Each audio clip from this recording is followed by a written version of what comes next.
and I'm the current president. Oops. And I'm the current president of the chapter for this year. It's our pleasure today to have Rich Benoit, a Steelcase consultant, speak to us today on, get the right wording here, designing the future of workspace. Rich is a consultant with over 10 years of experience engaging with organizations from various sectors to assist their transition to more resilient workspace. He uses his expertise leveraging research and insights to help clients create highly effective workplaces that align with the culture and business strategies. Currently based in Grand Rapids, Michigan, Richard applies the elements of design thinking in his engagements to inform the creation of a responsive and purposeful workplace. Richard is a ProSci certified in change management and holds a bachelor's degree in architectural engineering from the University of Colorado. Rich, it's all your show today. Thank you for joining us. Terrific. So good morning. It's a little earlier for you guys since I'm in Grand Rapids and you guys are out in Central Time. So I had the luxury a little bit later. And as I go through this information, feel free to put a question in the chat or raise your hand. You know, one of the things we find that's kind of interesting is in these conversations, rarely do two people have the same situation. You know, Kevin at Principal, you know, their strategy for returning to the office versus somebody else that may, you know, from one of the other organizations on the call. Everybody's kind of going about this differently. So what I hope to do is share a little bit of our research, and I will give you a sneak preview of some research that we just got yesterday from our Workspace Futures group. So it is yet to be published. So, but I figured some of the insights we got out of this latest research, because it was conducted in September of this year, September and October, is I think you find kind of interesting. So I'm going to go ahead and share my screen here. Here we go. Try to pop up the screen back. There we go. All right, terrific. And let me kind of open this back up so I can see all of you guys. So what I haven't quite figured out with Zoom is once I pull the screen up, then everybody moves. The window shrinks. Like, well, why can't the Zoom window stay open like it was?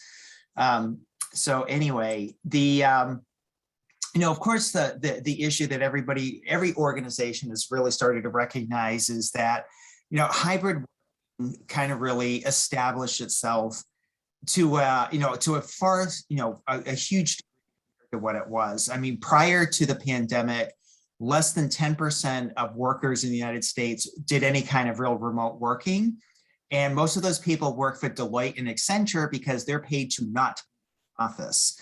So it really shifts the way people think about where work happens. And so this, you know, nothing like a pandemic to sort of force people to start to change, you know, their mindset. And I think one of the things that is now really has become so well established is that the fact that this has gone on for, you know, 18 to 24 months, you know, before it kind of goes back to normal. In a month or two, people would have easily forgotten about it. And people would have gone back to the way things were, and it would have been a blip on the radar. But now people have established new behaviors and have learned different things. And so one of the things we know, we sort of, you know, in Kevin's direction, change management, we know that the most effective way for people to change is to give them an experience. You know, prior to the pandemic, if you ask people about working remotely, you get a significant number of people saying, I could never do that. I remember doing work in a number of call centers in particular. And when you would ask somebody who sat in a call center, say, you know, could you do this at home? It's like, there's no way. I need my 2 monitors. I have everything pinned up around me. I have my reference binders. I have my teammates right near, my leaders right there. There's no way I could work from home. And all of a sudden, within a couple of weeks, they digitized everything and they've been call center employees have been incredibly productive working remotely. So, that just kind of blasted that hypothesis that you have to be in the office to get your work done. So when you think about, what kind of work people do is sort of an example of, work that is very predictable. Obviously, it's a little bit easier to be more transportable. Work that is more creative becomes a little bit more of a challenge. And, we'll dive into that a little bit more. Let me get this here. So like I mentioned, it's what is going to be really challenging. And this is what I think what we found is a lot of organizations are kind of missing out a little bit. When everybody came to the office, you operated on default by default. Everybody just showed up and you just kind of went along your day. And that's just, you didn't really think too much about it. Everybody went home. People had to figure out, well, what does working remotely mean? And so managers had to change a little bit. People working from home had to learn some new techniques, strategies, but everybody kind of made it work. Well, the challenge is going to be, well, who's in the office and who's at home? And why is someone in the office and why is some at home? And if I'm managing people who I don't have any idea where they are or where they will be, how do I provide a sense of equity to my team particularly if I'm a manager? So the complexity isn't necessarily just that, people will be working remotely, is the fact that people will be working remotely randomly. And so this becomes a little bit of an issue when companies are starting to develop strategies on how do we develop a cadence around presence in the office. And so when we have this haphazard, people can come in whenever they want, means do I come in all the time because my boss expects to see me, or do I never show up again because I really like working from home and I don't really know? And so we've given people tons of flexibility, but with that flexibility goes a fair amount of anxiety. And so, without the guardrails people, what we're finding is people are kind of challenged. But, we are seeing that nearly every organization is considering some type of long-term strategy. And what's interesting is this did shift over time. Early on, it was probably, maybe only 2/3 of companies. But then they realized if they didn't start to embrace some level of flexibility, they're going to lose their employees. So right now, employees have the upper hand, and we're starting to see vast numbers of people migrating away from their jobs, into other careers, into other companies, into other parts of the country. So right now, workers seem to have the upper hand as organizations struggle with attraction and retention. And so, as I mentioned before, we're starting to see, and I will actually show you some updated data around, is it leaders deciding when people come in? Is it employees deciding? One organization did it, and this was kind of bizarre. They did it alphabetically. On Mondays, the A's, B's, and C's came in. On Tuesdays, the D's, E's, and F's came in. And for a couple of people who worked in that facility, thought it was the most ridiculous thing ever because it made no sense. Because it was just, it was totally random. So this becomes, sort of that burning question that we're hearing from lots of organizations is, well, we want to appease our employees and give them what they want, but are you letting them really drive everything? What we did find, and I'm very curious here, earlier this summer, we found that a significant number of companies really did not have a strategy. And I'd love to hear from you guys and, what hopefully, there it is, that if you can raise your hands, if you have really started bringing people back to the office through some sort of strategy. And what I mean by really bringing people back, some companies are still allowing people to come in like when they want, if they want, when they want. But I'd be curious if you can raise your hands, have you brought a significant number of employees back into the office?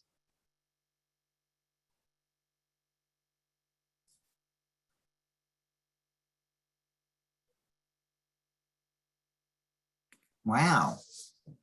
Okay.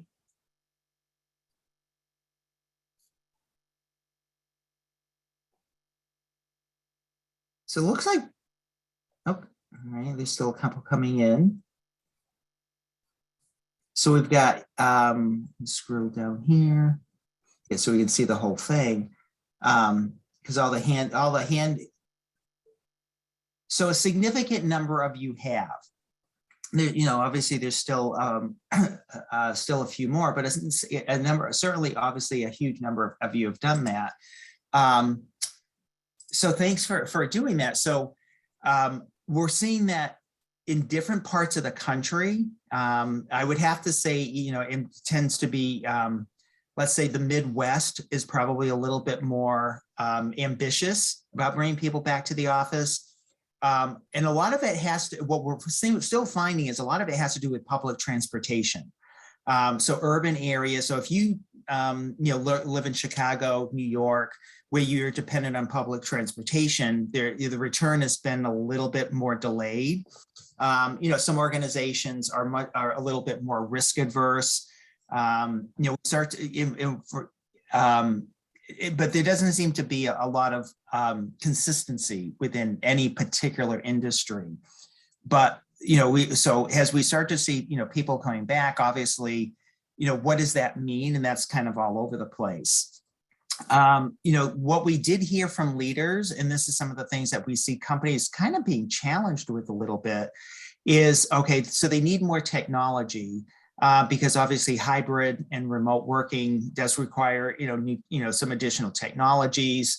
We're seeing, companies, some have really invested heavily into things like video conferencing and the tools that go along with it. Others are still kind of dragging their feet. And of course, the idea of working remotely is still dependent on people having Wi-Fi access. So that, certainly becomes an issue, particularly, again, in the Midwest, where we have more rural communities where it's like, well, it'd be great to work from home, but my Wi-Fi is so crappy that I really can't do my job. But certainly collaboration is going to be one of the key factors, because when we think about, who is coming back to the office, everybody sort of agrees that the likelihood that everyone will be in the office at the same time for a specific event is not likely.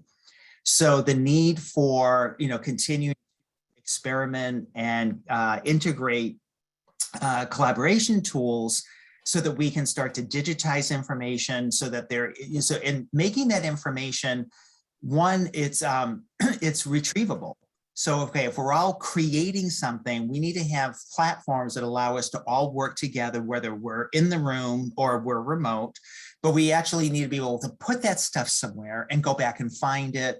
Otherwise, we kind of like it becomes kind of a lost cause. So that's one of the things we're seeing is, companies start to really struggle with. One of the, interesting things, and I will show you some new research that's online around this idea of unassigned workstations. So as many companies started thinking about this even prior to the pandemic, has a way to look at improve real estate utilization. Thinking about okay, if we have unassigned seats and we have more hoteling, and prior to the pandemic, it was companies just assume that the vast majority of still be on campus, but because of their mobility profiles, being in different meetings and working with different people, they're kind of a little bit nomadic. And so if you're a highly nomadic worker, as long as you had a place to touch down, that might be okay. And now what we're saying is, as organizations are thinking, we're going to have only a percentage of our workforce in the building at a given time. Why would we provide everybody with a one-to-one desk? Because we know they're never all going to be used. So the vast majority of organizations are thinking about more unassigned seats and reclaiming some of that space into better collaboration spaces, ancillary spaces for socialization. But one of the things what we are finding around this idea of the unassigned seats is that the trade-off for people to come into the office is what that unassigned workstation looks like. And so one of the projects we did on ourselves, so we actually went through an effort ourselves for one of our own spaces. And it was very obvious that one of the reasons people like working from home is because they're not interrupted and it's quiet. And one of the biggest complaints people had when they were in the office was that it was loud and noisy and destructive. So they feel that they're far more productive working from home because they don't have all the noise. So coming back into the office and sitting at a bench is not enticing to them. And it was very clear from our own project that we had employees, that were very willing, they were very interested in a flexible work environment, a flexible work experience. But they were very clear that, well, if I come into the office and all I have is a bench to touch down, I'm never coming in because I cannot work at a bench.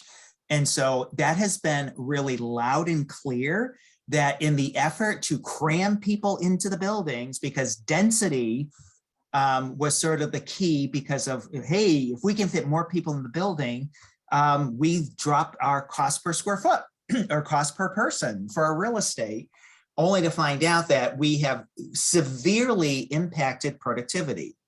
But if you can measure square foot per person, and that's a dollar thing that you can readily put on the bottom line, that's a really easy thing to measure. So if we go from, our real estate costs are $5,000 per person, we can increase our head count by 10%. We get that down to $4,500, per person. That's a score for the company. The fact that people take longer to get their work done kind of gets missed because it's part of those soft costs. But clearly what we're finding is people feel they're more productive working at home is because they can actually get their heads down work done. So, and then we've got a little bit of an update to that. The one thing we are hearing very loud and clear across the board is companies are testing it out on themselves. We don't have a crystal ball any more than any of you do. This is one of those cases where, for those of you familiar with Steelcase's research, we've gone off and done all kinds of really wonderful and interesting things to understand the world of work that, we were able to share. Well, in this case, this is a just-in-time kind of research project. So we're learning from our clients and sharing that as best we can. But, because of the nature of things like culture and productivity and the nature of how work gets done by different organizations, we're encouraging, every organization to just try something different. So rather than, I think, for years, lots of organizations are very risk averse. Well, we're not going to do anything because we don't know if it's going to work. Well, at this point, you don't know anything anymore. All the rules have changed. So this is the absolute perfect opportunity to kind of throw a wrench into the works because you've got a good excuse. Well, we thought it was going to work, but it was COVID. So if it doesn't work, you change. But it gives companies an opportunity to start small and learn. And that's the thing is like, so many companies would be like, well, we're going to make this huge effort to revamp our entire working space. And then it's like, well, we're not going to make too many big changes because we don't know.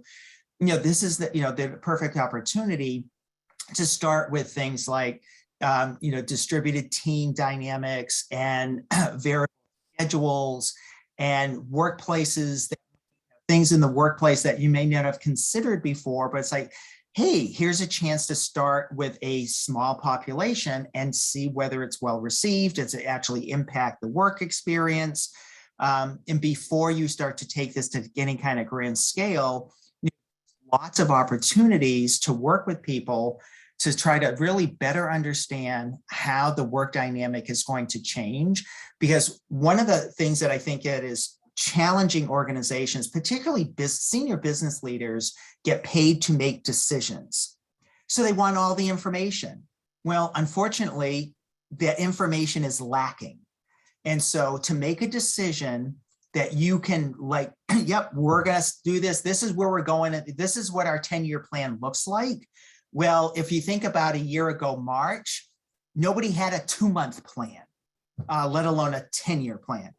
So to think about this as a much more nimble and iterative process, and thinking about, okay, well, we need to take a step forward. So rather than just stagnate and say, hey, we're just going to go back to the way it was, let's start to make some incremental changes, see how they work, and know that things are going to change. Even user sentiment around remote working has changed drastically in 18 months.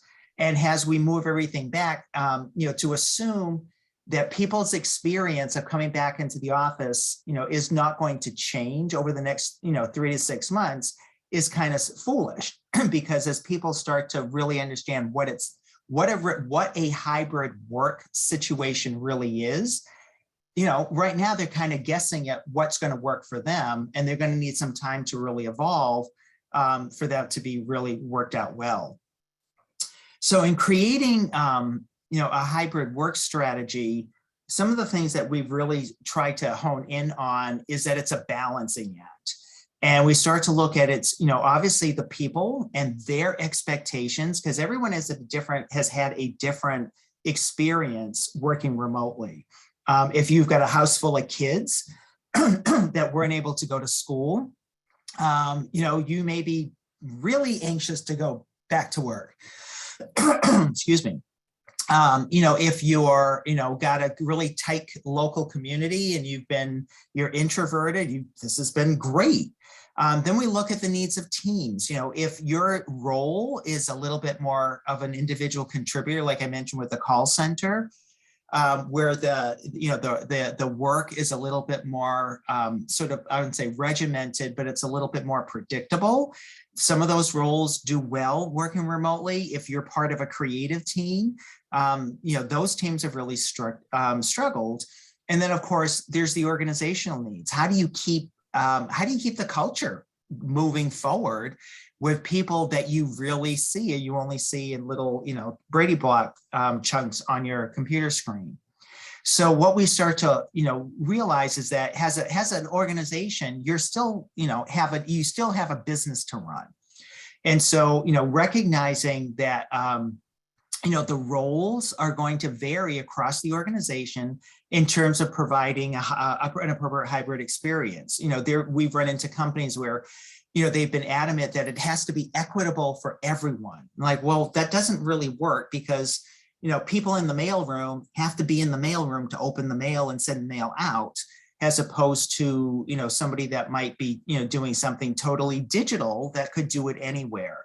So, that's a part of the company recognizing that, it isn't going to be, the same for everyone. And then what does culture mean to the organization? Are you a well-established organization where people have, really expanded networks? Or are you a startup where people just don't really know each other? So you really need to do a little bit more for people to kind of, feel like they're, there's some sort of bond there. Again, when we talk about the team roles, is it something that, the team is more a little interdependent because they rely on sort of that peer pressure to drive new ideas, or it's that side-by-side problem solving, or the awareness of what other team members are doing that inspire people to think up new things, or or is it something that it's a little bit more process driven? And then again, understanding people's expectations, and we're going to talk a little bit more about the idea of people's expectations, because that's certainly turning into be a little bit of a nemesis for some companies. So this was just an example that we had pulled together, some time ago, to help companies start to think about, there are always going to be various roles and personas and around the organization. And what we found is that it's helpful for an organization to start to think about how you might group different people.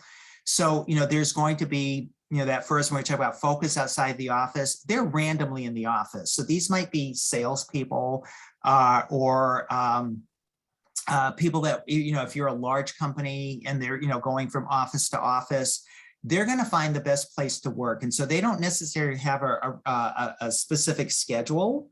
So I, joke about my role as a consultant with Steelcase. My job is to work with clients and to facilitate things like this. So I'm not, I was never an office centric worker to begin with. I would go in for meetings or if there was something going on. So, so that presence tends to be somewhat random.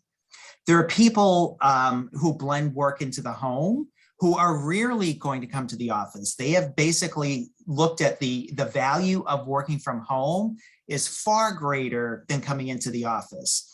And so see, they benefit of being able to not be interrupted. They're doing primarily individual work. They also would have all of the amenities, whether it's, Wi-Fi access, privacy at home, a great work area, so that they're comfortable and productive working from home. And from their mindset, it's like, why should I ever have to go back in? Then we've got a couple that, really more around the hybrid working, where they might be in the office 2, 3, or 4 days a week.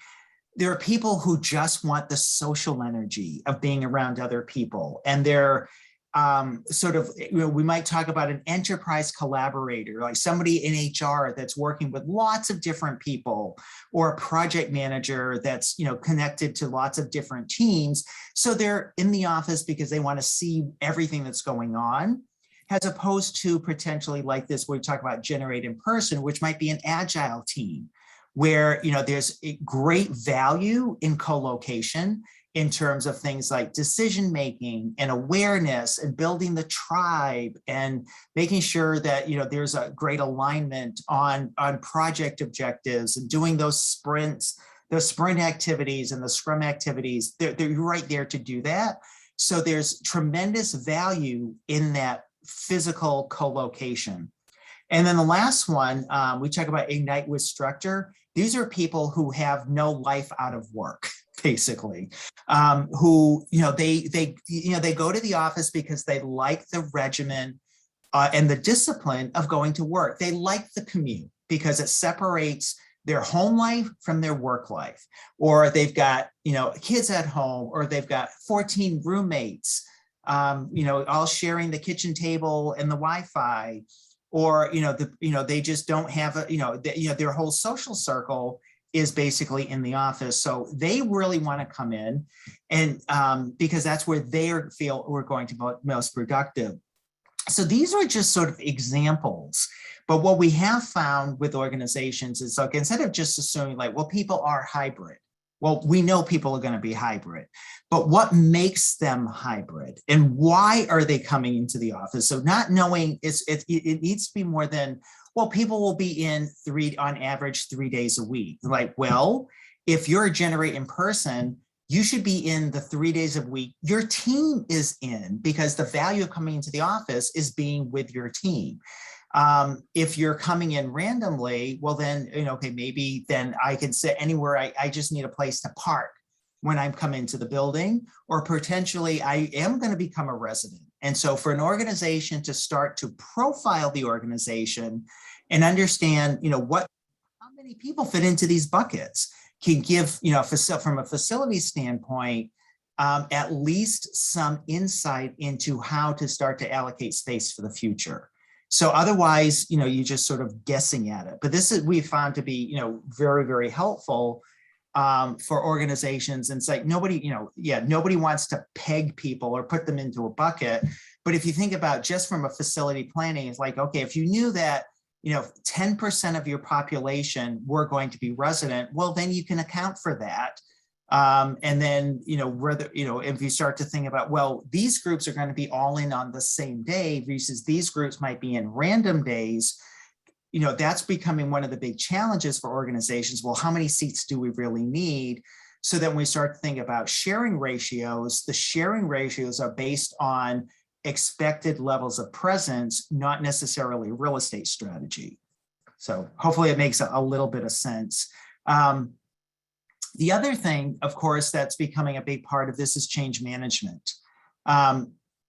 Just telling people, things are going to be different doesn't really build a lot of desire for people. So helping them understand why some of these things are coming through. Okay, let me put this over here. Oh, good question. Do you see companies adopting reservations for their workstations? That'd be a good question to, if somebody here wants to chime in on what any of you are doing. We are certainly seeing this becoming a far bigger deal than ever before. Companies like iOffice and Comfy, certainly two of the bigger ones that I'm aware of. And so yes, we are seeing a significant increase anecdotally, and I would say, given those businesses, are really on top of this. And I think it serves two purposes. One is there's always anxiety from the individual where, well, if I come into the office, how do I know I'm going to have a seat? So if I know I can reserve a desk before I get there, there's some comfort in that. So that's great on the users, from the user side, and obviously from a facility standpoint, it helps you to manage density and occupancy. So and of course the cost of these reservation systems keeps coming down. So where 5 years ago these were not necessarily cost effective, we saw very few companies using them. I'd have to say, just, from hearing companies talking about this, we are certainly hearing more and more doing that. So I don't know if any of you has anybody in the call instituted one of these and maybe wants to comment? This is Kevin. We haven't instituted anything yet, but we are certainly looking at what options are out there as we look at employees returning back to the campus. And I don't think we ever foresee, or not in the near future anyway, getting back to the numbers of pre-pandemic of people coming back. So how does that affect our campus? Do we have to shut down floors? Do we reduce square footage? And how does that work? Maybe even on a Friday. We know our numbers are traditionally down on Fridays. Do we look at shutting down buildings and just having one building open to accommodate employees? So trying to understand and really think outside the box of how do we make sure that people feel safe when they're coming to the office, and then also want to come back to the office. Mm-hmm. So I just thought of another point of one of the reasons that companies are thinking about the reservation system has to do with the sharing ratios and the density. So, at Principal, you had plenty of, you had already embarked on somewhat of a mobility strategy prior to the pandemic, and you have lots of space. What we are seeing is companies that might be reducing their real estate significantly. I'm working with one engineering firm right now that's cutting something like 40% of their real estate. And closing down, going from, I think, 23 buildings to 5. So, now we have people moving into a new building. There are going to be significantly fewer workstations than people. So therefore, the need for doing a reservation system is kind of critical, because if you've got, if you had a population of, 5,000 people and you had, probably, 4,000 to 5,000 desks, and you're only expecting 2,000 to 3,000 in, people are going to find a place to sit. If you had, 5,000 people and now there's 2,000 desks, the anxiety of finding a desk is going to go way up. And especially if you're trying to sit with a team. So therefore, the use of those reservation systems is going to become far more critical as you start to increase workstation utilization, because you're just not going to have as many desks. So that may be another thing to consider. So I started talking a little bit about managing the change. We know that people have learned lots of new behaviors. We have to remind people that maybe wearing pajamas back to the office is maybe not appropriate, because it's like, hey, I've been sitting like this forever. So helping people return to the office is, and some of you probably have seen that with, given the number of you that have brought people back. But I think that as we see people evolve into new ways of working, particularly around collaboration. It's like, all right, if we think about new behaviors around mixed presence collaboration, there's some things people are going to have to learn to do differently, and things of being aware that, you know, not everybody's in the room, and how does everybody be visible? How does everybody, you know, share content? How does everybody feel like they've been heard? So, you know, even some really like little things like that, where, you know, companies are probably going to have to take a little bit more of a emphasis and put a little more emphasis in providing some training around things like etiquette and behaviors and protocols to help people feel, you know, comfortable, you know, in a new norm. And then, like I mentioned, in terms of experiment and evolve, you know, the things that we're seeing a lot of companies start to do is this, you know, this blurring between socializing and collaboration. And, you know, one of the things that people missed, obviously working remotely, is other people. So, you know, coming back into the office, if I don't see other people, like, well, why am I coming back to the office if I don't ever see anyone? However, you know, if I am coming to the office, I still need to be able to get work done, which, you know, I'll dive into it a little bit. But the other thing is collaborative environments and team neighborhoods. Those are the things that, you know, where companies were sort of considering shifts, you know, even prior to the pandemic. Again, this becomes a really good opportunity to start to repurpose. You know, it isn't necessarily about, you know, doing any kind of demo and, you know, major, you know, work in the building. But if you start to think about repurposing, you know, even one project I worked on with a client, all the, you know, what they decided was to take all the managers out of their offices and repurpose them as huddle rooms. And it wasn't so much about, you know, taking the managers, you know, taking the offices away from the managers. It was, if the managers are hybrid workers and they're only in the office 2 or 3 days a week, and they still sit in their offices, they lose all of those serendipitous opportunities to mingle with their teams because of the isolation. So, you know, if everybody was there 5 days a week, people just kind of worked around it.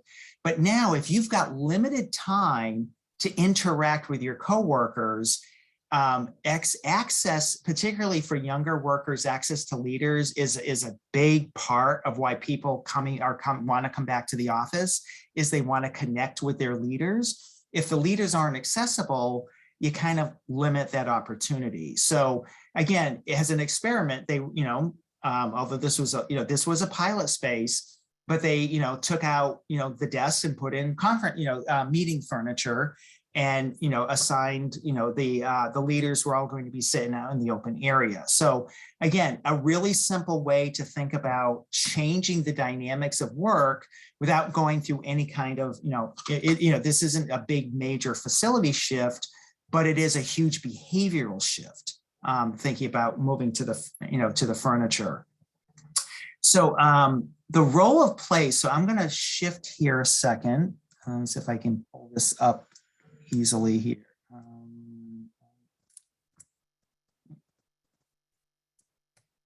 All right. Well, we'll have to do this the old-fashioned way because there we go. So are you still seeing a screen that says employee needs and values? Good. Yes. Yep.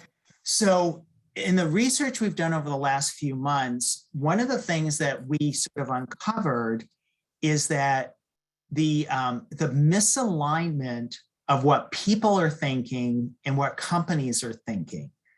So, you know, we know that companies have been surveying people, you know, ad nauseum. You know, we keep hearing about survey fatigue, and yet we run into companies that haven't had any dialogue with their staff. And so the misunderstanding of what the organization is trying to accomplish and what people are expecting is becoming a significant factor in work experience satisfaction. So what we're finding is, you know, a company may have planned, you know, okay, we're planning this, employees are planning this, and there's a huge disconnect. and there's no dialogue between the two to kind of come to some, some common ground. And so, one of the things that we find is, how will companies, I mentioned this before. What we're seeing is, team and department deciding what remote days would look like is becoming sort of the prominent strategy for companies. They're letting it, which actually makes a lot of sense. Let the team have some, have some say into, hey, we're all going to come in on these days, or, we should be here for these times a day, or these are our core working hours, whatever that might be.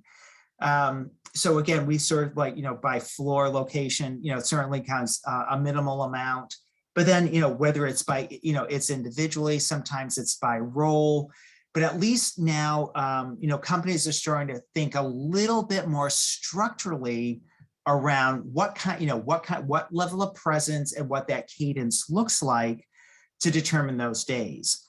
What we did find really interesting is that a significant number of people feel they will be negatively impacted if they take full advantage of working remotely. And that is actually very much connected to generations. So if I'm younger, if I'm a younger person and newer in my career, I am less likely to be comfortable working remotely because I'm going to miss out. So that fear of missing out, that FOMO thing, is becoming a huge factor.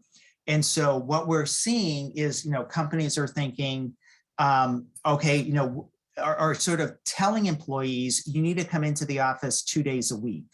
Well, there are people thinking I want to come in 1 day a week, and people coming thinking I want to be in 4 days a week, but the company has told me I need to be here 2 days a week. And that misalignment is creating a significant, way more angst than we would have ever expected. Because as much as, when companies say, well, we're going to let the individual decide how often they come in, there's no guidance. It's like, it's up to you. And so if you work for a manager that feels you should be in every day, you've got a little bit of, and you don't want to, there's a conflict there. So by letting, by just acquiescing and not doing anything and thinking about the organization, we're just going to let the people figure out, that's actually not turning out to be not such a great idea, because it's creating a ton of anxiety and a ton of confusion. Which is really, again, driving particularly a younger workforce to really start to think twice about, well, what does this role look like? And so, here, again, what we saw with older, Gen X and boomers versus Gen Z and millennials, younger workers feel they will be negatively impacted if they take full advantage of remote working policy. And it's just like, they'll be forgotten. And, if you're newer in your career, you want to be mentored, you want that experience, you're trying to, grow your career. And so if you don't have access to leaders or to mentors or to understand the culture, it is going to, limit your ability to really engage. And I'll show you another slide here in a second that kind of gets a little bit more to that. But if they're looking to advance, and of course, if you're, if you're a Gen Z, Gen X, or a boomer, you may not be as sort of, it may not be about career advancement as much as, so somebody in their 20s is thinking about career advancement, certainly significantly more than somebody that's in their 50s or 60s. And they definitely see career advancement connected to being present. So when, company says, you know what, don't care if we ever see you again, they take that literally. Okay, you don't care if you ever see me again? I'll go work for a company that does want to see me. So it is actually having some impact on retention. And I know this is a kind of a busy slide. Again, these were the research slides. These were not meant for prime time. So I figured, but there's some really interesting content that I thought was worthwhile. In terms of likelihood to leave, which is of course the big story right now with, however, was it 4.5 million people last month left their jobs. Tenure is the biggest factor in likelihood to leave. So if you've been with a company for an extended period of time, most of those people have, like, they've been here, I put in my time, I'm not really necessarily interested, as opposed to, you know, people who are newer in their careers. They're like, okay, so, you know, for companies that are, you know, have been hiring like mad over the last couple of years, those are obviously your most volatile workers, because those are the ones most likely to leave, the ones you just spent a ton of money to recruit and train. The other piece, and this is why I thought for an IFMA group, you would really like this, it has to do with whether they like the office or not. If they work in a crappy office, they don't really care. You know, they're wanting to go back to the office and stay with the company isn't like that big of a deal. So in terms of likelihood to leave, tenure and whether they like the office were the two most significant characteristics that would encourage people to stay or leave the organization. In terms of engagement, having a nice office was number one. So for all of those people that, you know, will tell you like, it's just an office, what difference does it make? Well, here's some proof that the office makes a difference to how people feel about work. And so things like around, you know, whether they like the office, that or the next one was office characterization. It's about the culture. So once again, culture and space are there, you know, we show here to actually drive engagement. So when people think about, I work for a progressive company, the company is, you know, very thoughtful, I feel like I'm a good fit, the likelihood to be engaged and productive are at the highest level. So I want a great place to work and I want a great place to go to work are obviously going to increase the likelihood to stay, increase my engagement, and increase my productivity. And then even when we look at the culture factor, we've always said, you know, that the office is a reflection of the culture of the organization. And this kind of really points to that, you know, when people see that the organization has invested in a great place to work, and I have great people to work with, it really makes a difference in the satisfaction with my work experience. And the last piece I will leave you here with is, you know, as I mentioned about the sort of the benching comment when I first started, employees spend about, you know, more than half their time focusing.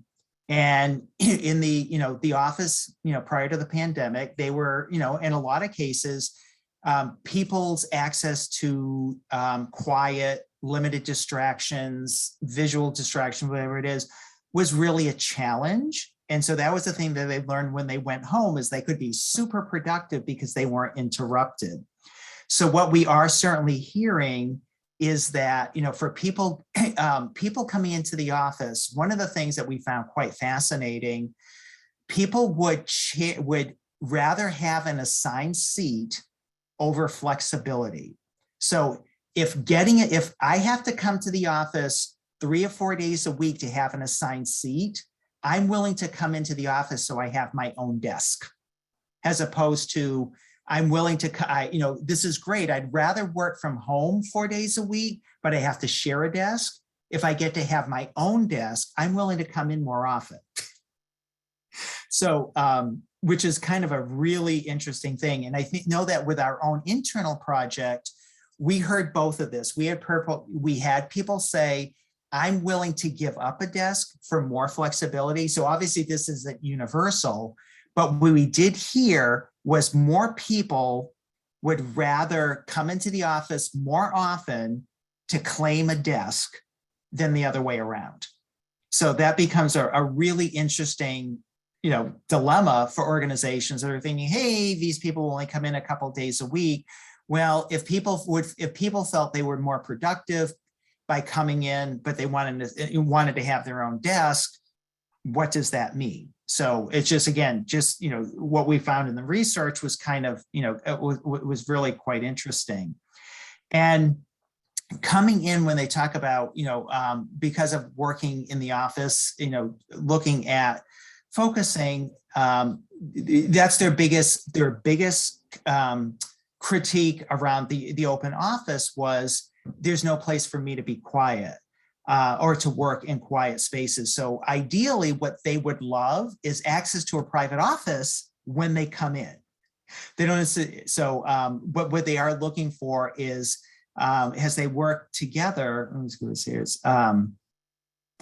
is thinking more, again, I apologize again for, there's a lot of stuff on this slide, but like I mentioned earlier, I'm happy, I will put this deck together and send it out to everyone so you can kind of read through some of these.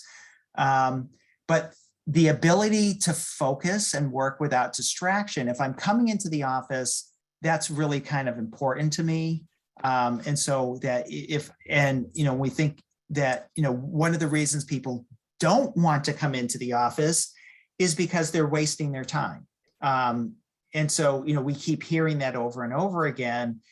It's okay, if I don't have to listen to the chit chat or, people aren't interrupting my train of thought, because it's like before, if I'm sitting at my desk, anybody could simply come over and tap me on the shoulder and say, hey, got a second? And so, okay, now I've broken my flow. With technology, people can ping you, but at least it sort of sits there till you're ready to answer. And having that control over your flow makes people tremendously more productive. So, if you think about, for people like, and we did hear, people were really more productive and they were putting more time in. So more work was getting done because more hours were getting done. But if you think about, and a lot of that had to do with more collaboration, because now you had to, anytime you wanted to do something with somebody else, you had to schedule it. So that ended up taking a lot of time. But I think for, I'm just sort of guessing that for a lot of people, your individual work was much more efficient. And so, hey, if your primary task is doing individual work, and you can probably now, if without those interruptions, get your work done in 20% less time, than you were in the office. That's kind of a hard thing to compromise. Like, well, I can go into the office, but it's going to take me a whole lot longer to get my work done. And that's the typical complaint we hear from people who are, again, doing their individual focus work. Collaboration is a different thing. And so this is why we got into those profile, because understanding, which part of the workforce does do a lot of creative collaborative work versus the ones that do a lot of more individual work. And this is where, creating a dynamic across the spectrum to support how people are going to do their best work. So again, the individual workstations, and we've been doing a ton of experimenting, even internally, with things like shielding and visual blocking and noise canceling to try to create, what has the biggest impact. And then of course, the next one, virtual collaboration, to give people that sense of presence equity when they are all working together, but they're not all together. And again, we talked a little bit about the etiquette of bringing there, but, of course, people are still concerned about, in the office, it's like, well, do I have to find a room? And is the room big enough? It doesn't have the right technology. And do we have the right tools? So these are, a couple of things we see is probably going to have the biggest impact to facilities, moving forward. Are people going to find spaces where they feel like they're productive by themselves and feel like they can collaborate effectively with a distributed team? And so those, if you're going to take, sort of net this out to two things, those are probably, from a facility standpoint, probably, kind of go right to the top of the list. There's lots of other stuff that, sort of shows up, but in terms of impacting the work product, and the performance of the organization, how people actually get their work done, those are probably sort of the two biggest takeaways. So I'll kind of pause there as I've been rambling through and see, there is another question in the chat. Do you have research if employees have been more productive working from home? That is the $64,000 question. Every organization will have a different answer. It depends on how you measure productivity. So, if you look at overall performance of the organization, what we have heard, and Microsoft actually probably did one of the best jobs in a paper they published probably 6 months ago, where they feel that their overall company performance has gone down. And when you really think about it, it's performance. It's not that you're really trying to track here. Microsoft believes that their performance has diminished because of people working remotely, because they are not getting the levels of innovation and decision making and new ideas that they did when there were people working together. I've done some work with, I've mentioned call centers, where things like the work that a call center does is very measurable, because the role is very regimented, it's highly measured, it's highly monitored. And for a lot of organizations, they have found that call center productivity has gone up. And one of the things that we found in a project that we did with a call center was like, well, are you sure? And the managers were able to see like every metric, every KPI had been exceeded during the pandemic. It's like, okay, so they actually have stats that say people are more productive. When we interviewed the employees, we found two very interesting things.